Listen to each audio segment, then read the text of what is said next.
The night was perfect for a little adventure. The rain drummed gently on the roof, and the flickering candlelight cast eerie shadows across the room. I sat in my living room, surrounded by my friends, Tom, Lisa, and Sarah. We had gathered for a sleepover, and after exhausting our supply of ghost stories and horror movies, Tom produced an old wooden Ouija board from his backpack.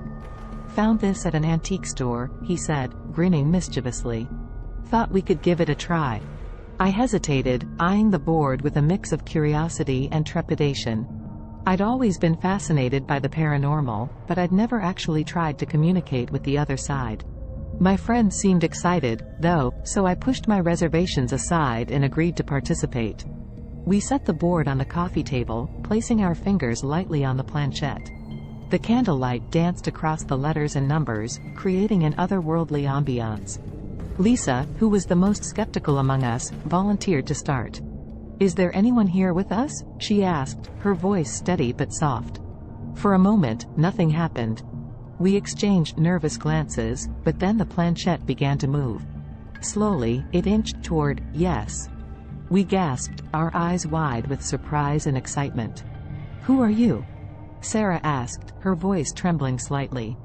The planchette moved again, spelling out ALICE.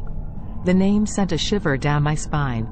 My grandmother had often told me stories about a little girl named Alice who had died in our house many years ago. I hadn't thought much of those tales until now. "What do you want, Alice?" I asked, my heart pounding in my chest. The planchette spelled out FRIENDS. A chill ran through the room, and I could feel the hairs on the back of my neck standing up. "Are you alone, Alice?" Tom asked, his voice barely above a whisper. The planchette moved swiftly to no. The atmosphere in the room grew tense, and I could sense an unseen presence watching us. "Who is with you?" Lisa asked, her skepticism replaced by genuine fear. The planchette spelled out MOTHER. Suddenly, the temperature in the room seemed to drop, and I could see my breath in the cold air.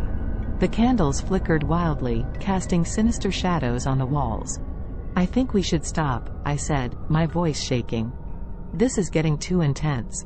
But before anyone could agree or protest, the planchette moved again, this time with a sense of urgency. It spelled out HELP. "Help? How can we help you?" Sarah asked, her eyes wide with fear. The planchette moved rapidly, spelling out DANGER.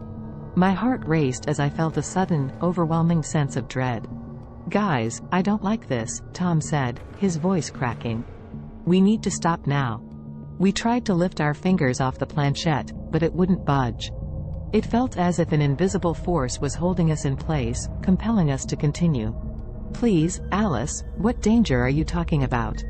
I asked, desperate to end the session but unable to pull away. The planchette moved violently, spelling out EVIL, before darting to GOODBYE. The candles went out simultaneously, plunging us into darkness. We scrambled to turn on the lights, our hearts pounding and breaths coming in short, panicked gasps. "Did that really just happen?" Lisa asked, her face pale and eyes wide with disbelief. "I think so," I replied, trying to steady my trembling hands. "But I don't know what to make of it." We decided to end the night there, each of us shaken by the experience. I couldn't sleep, haunted by the thought of Alice and the danger she had warned us about. The next day, I did some research on the history of my house and found a chilling discovery. Alice had indeed lived in my house over a century ago. She had died tragically in a fire, along with her mother. The fire was rumored to have been started by Alice's mother, who had gone mad after her husband's death. Some locals believed that the mother had been possessed by an evil spirit, driving her to commit the unthinkable act. The realization that we might have contacted Alice and her mother, and that there was a potential danger lurking, was horrifying. I decided to document our session and the research findings, hoping to understand what had happened. I reached out to a local paranormal investigator, who agreed to help us. The investigator, a man named Mark, came to our house with his equipment.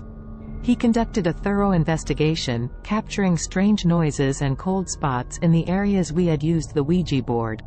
He confirmed that there was indeed a strong presence in the house, but he couldn't determine if it was malevolent or simply seeking attention. Mark advised us to cleanse the house and to never use the Ouija board again. We followed his instructions, using sage and holy water to cleanse every room. The atmosphere in the house felt lighter afterward, and the strange occurrences stopped. Though I had always been a skeptic, the experience with the Ouija board had changed my perspective on the paranormal. It was a night I would never forget, a chilling reminder that some things are better left unexplored.